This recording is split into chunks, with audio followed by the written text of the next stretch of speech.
In this tutorial, you will learn how to safely clean the printer and its components. From the printer control panel, click on Clean Now from the Cleaning section of the Help and Support tab. When prompted, remove the cards and the ribbon cartridge. Be sure to close the input hopper door and the top cover.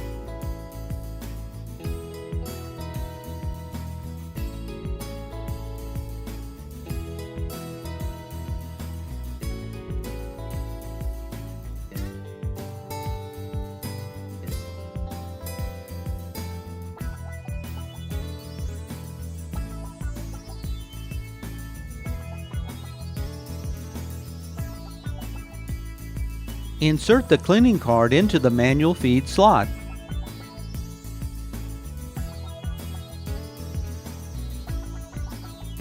When cleaning has finished, remove the cleaning card.